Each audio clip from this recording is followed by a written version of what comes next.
इस वीडियो में हम बात करने जा रहे हैं वृश्चिक राशि और वृश्चिक लगन के लिए ये वीक कैसा रहने वाला है, वीकली राशिफल, जहां पे हम बात कर रहे हैं 8 सितंबर से लेकर और 14 सितंबर तक ये वीक आपके लिए कैसा रहेगा। कि ये वीक वृश्चिक राशि के लिए बहुत ज्यादा इंपॉर्टेंट भी हो जाता है, क्योंकि चंद्रमा के साथ इस हफ्ते में आपके जो खुद के लॉर्ड हैं वो अपना राशि परिवर्तन कर रहे हैं। अभी तक आपके जो लॉर्ड हैं मंगल लाभ भाव में चल रहे थे, 11वें भाव में बैठे हुए थे। 13 सितंबर को यानी इसी वीक में 13 सितंबर की शाम को वो लाभ से निकलकर और आपके 12th हाउस में आ जाएंगे, त्रिक भाव में आएंगे, 12वें घर में आ जाएंगे।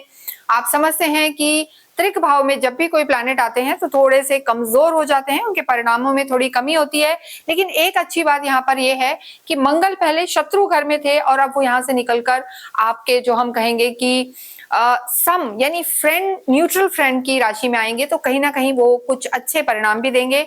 इसके साथ चंद्रमा भी हर सवा दो दिन में अपना स्थान परिवर्तन करता है, तो चंद्रमा का तो परिवर्तन होता ही है। और चंद्रमा इस वीक में कुंभ में रहेंगे, मीन में रहेंगे, मेष और वृषभ में रहेंगे। अगर हम आपके लिए देखें तो चंद्रमा इस हफ्ते में सबसे पहले आपके 4th हाउस में रहने वाले हैं। आप जानते हैं कि 7 को ग्रहण होगा और 7 की मिडनाइट रात को लगभग 8 तारीख तक, इस वीक तक ही इस ग्रहण का प्रभाव रहेगा। तो राहु और चंद्रमा का ग्रहण योग बना हुआ है आपके सुख भाव में, आपके माता के घर में। तो यहाँ पर वृश्चिक राशि के लिए जब ये वीक स्टार्ट हो रहा है तो बहुत अच्छे संदेश लेकर नहीं आ रहा, या हम कहेंगे कि अच्छे परिणाम देने वाला यहाँ पर नहीं नजर आ रहा है। तो आपको चीजों का ध्यान रखना है। किन चीजों का ध्यान रखना है ये हम आपको बताएंगे। देखिए, सबसे पहले हम यहाँ आपका चार्ट भी देखते हैं। राहु और चंद्रमा आपके 4th हाउस में है, पंचम में शनि विराजमान है, आपके 10th हाउस में केतु, बुध और सूर्य है। बुधादित्य योग बना हुआ है, पर पितृ दोष भी यहाँ पर बना हुआ है और श्राद्ध पक्ष भी यहाँ पर 7 तारीख से चालू हो गया है। तो पितरों को खुश करना बहुत ज्यादा जरूरी है। और मंगल की स्थिति जो हमने बताया आपके भाग्येश है, मंगल यहाँ पर आपके 12th हाउस में चले जाएंगे। 13 को भाग्य में शुक्र है और अष्टम में आपके गुरु विराजमान है। और एक और चीज देखिए यहाँ पर होती है कि चंद्रमा यहाँ पर नीच के हो जाते हैं, तो ग्रहण का प्रभाव एडवर्स, नेगेटिव आप पर बिल्कुल पड़ेगा ही पड़ेगा। और हफ्ते की शुरुआत में ही चंद्रमा की स्थिति आपके 4थे भाव में है। तो स्वास्थ्य को लेकर अगर हम बात करें तो देखिए, वृश्चिक राशि, वृश्चिक लगन को स्वयं के स्वास्थ्य का भी ध्यान रखना है और अपने साथ साथ अपने माता पिता के भी स्वास्थ्य का आपको बहुत ज्यादा ध्यान रखना है। यहाँ पर कुछ ना कुछ नेगेटिव इस वीक में हो सकता है, तो आप बहुत ज्यादा केयरफुल रहें। एंजाइटी, डिप्रेशन की प्रॉब्लम हो सकती है, नेगेटिविटी हो सकती है, मानसिक तनाव आपको रह सकता है। हालांकि आपकी कोई ढैया या साढ़े साथी नहीं है, लेकिन जब भी बाहर निकले तो थोड़ा सा अवेयर रहें, खाने पीने का ध्यान रखें और किसी भी तरीके की जो हम कहेंगे मतलब इनडाइजेशन की प्रॉब्लम, हैवी फूड खाना, इन सब को आपको थोड़ा सा अवॉइड करना है। तो खाने पीने का ध्यान रखें, ड्राइविंग में केयरफुल रहें और इसके साथ साथ मानसिक तनाव से भी बचें, तो ये वीक आपका ठीक रहेगा। देखिए, हम गोचर के आधार पर बताते हैं यहाँ पर, लेकिन आपकी खुद की कुंडली में ग्रहों की स्थिति कैसी है वो भी बहुत कुछ निर्भर करता है। वहां मंगल कैसे हैं, वहां चंद्रमा कैसे हैं। अगर वहां स्थितियां अच्छी हैं तो यहाँ भी थोड़ा सा नेगेटिविटी कम होगी, लेकिन फिर भी ग्रहण का प्रभाव पड़ेगा। और जब चंद्रमा स्टार्टिंग ऑफ द वीक में यानी 8 तारीख को और 9 की मिड यानी डे टाइम तक आपको थोड़ा सा स्वास्थ्य का ज्यादा ध्यान रख के चलना है, ये जरूरी है। देखिए, इसके बाद जो आपके खुद के लॉर्ड हैं 13 और 14 को मंगल आपके 12th हाउस में रहेंगे, तो वहां भी आप थोड़ा सा अपने ब्लड प्रेशर का ध्यान रखें, ये भी जरूरी है। लव लाइफ की बात करें तो लव लाइफ के लिए पंचम भाव को देखा जाता है, शनि विराजमान है। यहाँ शनि का होना हम कहेंगे कि आपके लिए, देखिए, लव लाइफ के लिए चीजें ठीक हैं, लेकिन मंगल की दृष्टि है यहाँ पर शनि, और जो आपके खुद के पंचम के स्वामी है गुरु, वो भी अच्छी स्थिति में नहीं है। तो हम कहेंगे स्टार्टिंग ऑफ द वीक अच्छा नहीं है। 13 तारीख के बाद मंगल की दृष्टि शनि से हटेगी, तो थोड़ा जो चिड़चिड़ापन, इरिटेबिलिटी, बहसबाजी चल रही थी आपकी लव लाइफ में, उसमें थोड़ा सा सुधार होगा। लेकिन ये वीक लव लाइफ के लिए बहुत ज्यादा अच्छा नजर नहीं आ रहा है। ओवर इमोशनल, ओवर सेंसिटिव रहेंगे, छोटी छोटी बातें आपको बुरी लग सकती हैं और एक दूसरे पे शक इस वीक में रह सकता है। तो इस चीज का भी आप ध्यान रखें कि अगर आपका रिश्ता पुराना है तो लॉयल रहें, और डाउट जहां पर आएगा तो यहाँ पर रिश्ता बिगड़ सकता है। वैवाहिक जीवन की बात करें तो शुक्र आपके लॉर्ड हैं और शुक्र इस समय भाग्य में बैठे हैं। शुक्र एक ऐसे प्लैनेट हैं जो यहाँ पर आपको बहुत चीजों में आपको हेल्प करेंगे।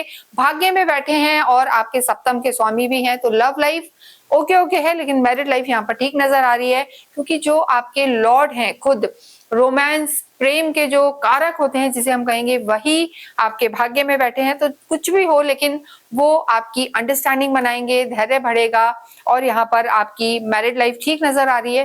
लेकिन देखिए जो एक घर का माहौल होता है वहां पर पितृदोष, ग्रहण योग ये सब बना हुआ है, तो चीजें आपस की अंडरस्टैंडिंग बनेगी लेकिन किसी तीसरे व्यक्ति या इन लॉज के कारण या किसी XYZ के कारण आपकी चीजें, घर का माहौल थोड़ा सा विवाद वाला हो सकता है, किसी का स्वास्थ्य खराब हो सकता है, अननेसेसरी का यहाँ पर टेंशन भी नजर आ रहा है। तो इन चीजों का आपको ध्यान रखना है। नए किसी भी रिश्ते में इस वीक में आपको नहीं जाना है, अंधा विश्वास किसी पर नहीं करना है। कर्म क्षेत्र की बात करें तो 10th हाउस को हम देखते हैं, सूर्य बुध का बुध आदित्य योग है और केतु भी यहाँ पर विराजमान है। तो देखिए सब कुछ होगा, मेहनत भी करेंगे, बुद्धादित्य योग है, लाभ भी होंगे, लेकिन राहु केतु की जो प्रेजेंस है आपका मन उच्चाटन करके रखेगी, यानी मन काम में नहीं लगेगा। सब कुछ होते हुए भी आप ट्राई भी करेंगे लेकिन एक प्रोक्रेस्टिनेशन, आलस और उच्चाटन यानी वर्क प्लेस पे आपका मन कम लगेगा, भटकाव रहेगा, ये स्थिति बनी हुई है। अगर आप खुद पर कंट्रोल कर सकते हैं, मेंटली स्ट्रांग रह सकते हैं। हालांकि चंद्रमा यहाँ पर नीच के हो जाते हैं, जो वृश्चिक राशि है यहाँ पर चंद्रमा नीच के होते हैं, तो कार्य क्षेत्र में यहाँ पर थोड़ा सा उच्चाटन, मन ना लगना ये दिखाई दे रहा है। लेकिन फिर भी आपका कर्म यहाँ पर ये पूरा ही वीक यहाँ पर प्रोफेशनल लाइफ और हाउस यहाँ पर ठीक नजर आ रहा है। अगर आप जॉब में हैं तो इस वीक में कोई ना कोई सडन चेंज यहाँ पर नजर आ रहा है, तो आपको स्टार्टिंग ऑफ द वीक में और एंड ऑफ द वीक में थोड़ा सा केयरफुल रहना होगा। इसके बाद हम बात करें आपके भाग्य की और अध्यात्म की, तो भाग्य के लिए हमने बताया है कि भाग्येश आपके मून होते हैं और ये एक ड्रॉबैक है कि यहाँ पर वृश्चिक के लिए जो उनके भाग्येश हैं चंद्रमा वो हमेशा नीच के हो जाते हैं, यानी भाग्य का सहारा वृश्चिक राशि वालों को कम मिलता है, स्ट्रगल रहता है, मेहनत होती है और बहुत मेहनत करने के बाद यहाँ पर आपको रिजल्ट मिलते हैं। तो ये चीजें आपके लिए बेहतर रहें, इसके लिए जरूरी है कि आप जितना हो शिव पार्वती की आराधना करें। पितृपक्ष है, देखिए आध्यात्मिक आप होते भी हैं, हालांकि भाग्य में भी शुक्र बैठे हैं तो कहीं ना कहीं आपको थोड़ा बहुत एक हम कहेंगे कि सपोर्ट मिलेगा। आपके जीवन में पैसे या लग्जरी की कमी नहीं रहेगी, लेकिन जो काम बिना अटकाव के होते हैं वो यहाँ पर नजर नहीं आ रहा है। तो जितना हो शिव पार्वती की आराधना करें, जो है चंद्रमा का बीज मंत्र करें, ओम सोम सोमाय नमः का जाप करें, ओम नमः शिवाय करें, हनुमान चालीसा आपको नित्य करनी है और इसके साथ साथ आपको थोड़ा सा गुड़ और सफेद चीजों का दान, चीनी चावल का दान आपको अवश्य पूरे ही वीक शिव मंदिर में जाके करना है, या असहाय व्यक्तियों को भी आप कर सकते हैं। इसके साथ ही इस वीडियो को हम यही विराम देते हैं। कमेंट बॉक्स में आप अवश्य ही ओम हम हनुमते नमः या राम रामचंद्र रामभद्र लिखें। Thank you.